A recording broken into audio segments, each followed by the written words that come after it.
বিগত 2024 সালের জুলাইতে 17 বছরের ফ্যাসিস্টের বিরুদ্ধে যে জুলাই চেতনার যে সংগ্রাম হয়েছিল, সেখানে সারা বাংলাদেশের শিক্ষার্থী সমাজ অংশগ্রহণ করেছিল। তো আমরাও শেরেবাংলা মেডিকেল কলেজের সাধারণ শিক্ষার্থীরা সেখানে অংশগ্রহণ করি এবং এই ফ্যাসিস্টদের বিরোধিতা করেছিলাম। তৎকালীন সময়ে মনিরুজ্জামান শাহীন স্যার, যিনি বর্তমানে বিভাগীয় স্বাস্থ্য পরিচালক হিসেবে পদায়িত আছেন, তিনি তৎকালীন শেরেবাংলা মেডিকেল কলেজের উপপরিচালক হিসেবে দায়িত্বরত ছিলেন। তো তিনি তখন জুলাই আন্দোলনকারীদের বিরুদ্ধে যে শান্তি সমাবেশ হয়েছিল সেখানে তিনি সক্রিয়ভাবে অংশগ্রহণ করেছিলেন এবং তিনি 72 ঘন্টা ময়েশ্চার লক সমৃদ্ধ লিলি বডি ওয়াশ শিয়া বাটারের গুডনেস স্কিন রিপেয়ার করে রাখে সফট ও গ্লোয়িং বলা যায় নেতৃত্ব দিয়েছিলেন।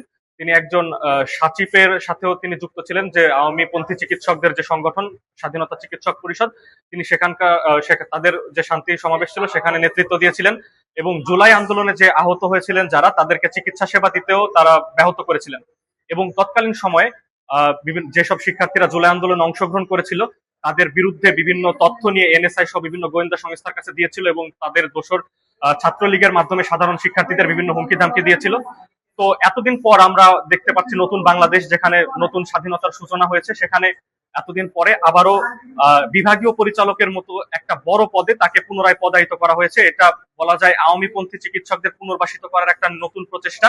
এখানে দাবি একটাই যে বরিশাল বিভাগীয় স্বাস্থ্য পরিচালক পদে পদায়িত ডাক্তার মনিরুজ্জামান শাহীন স্যারের আমরা এখানে দেখতে চাই না, আমরা তার অপসারণ চাই।